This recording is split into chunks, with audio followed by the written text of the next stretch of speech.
എന്ത് ആ സ്പെക്സ് ഒന്ന് ഒരിക്കടാ. എന്താ കുഴപ്പം? ആ എനിക്കൊന്ന് സൂക്ഷിച്ച് നോക്കി മനസ്സിലായോ? ഈ ചേട്ടനെ ഞാൻ എവിടെയോ ഇവന്മാരാണ് കഴിഞ്ഞ തവണ ഇവിടെ മറ്റേ ഫ്ലോർ ക്ലീൻ ചെയ്യുന്ന ആൾക്കാരായിട്ട് വന്ന രണ്ടുപേര്. ഒന്ന് സൂക്ഷിച്ച് നോക്ക്. ശരിയാണല്ലോ.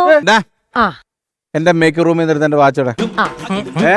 എന്റെ വാച്ച് എവിടെ? മേക്കപ്പ് റൂമിൽ നിന്ന് എടുത്ത ഏത് വാച്ച്? ഏത് വാച്ചോ? മര്യാദക്ക് പറഞ്ഞോണം, റോളക്സിന്റെ വാച്ചാ.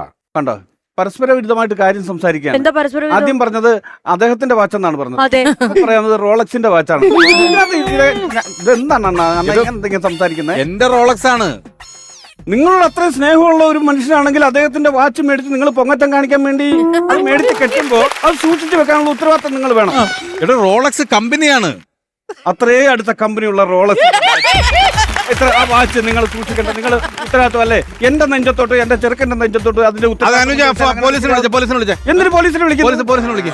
ഞങ്ങളല്ല വാച്ച് എടുത്തത്. റോളക്സിന് നിങ്ങളാണ് സമാധാനം റോളക്സിനോട് പറയേണ്ടത്. ഒന്ന് പറഞ്ഞ് ഇതാരുടെ വാച്ചാ? ഇത് എന്റെ വാച്ച്. ഇതിൽ എന്നെ എഴുതിയേക്കുന്നത് ഹൂബ്ലോട്ട് എന്ന് പറയുന്ന പോലെ ഇതിൽ എഴുതിയേക്കുന്ന റോളക്സ് എന്ന് പറയുന്ന പോലെ ഒരു ബ്രാൻഡാണ്. ആ ബ്രാൻഡിന്റെ വാച്ചാണ് നിങ്ങൾ എടുത്തോണ്ട് പോയത്. അത് വില കൂടിയ വാച്ചാണ്, ലക്ഷങ്ങൾ വില വരുന്നതാണ്.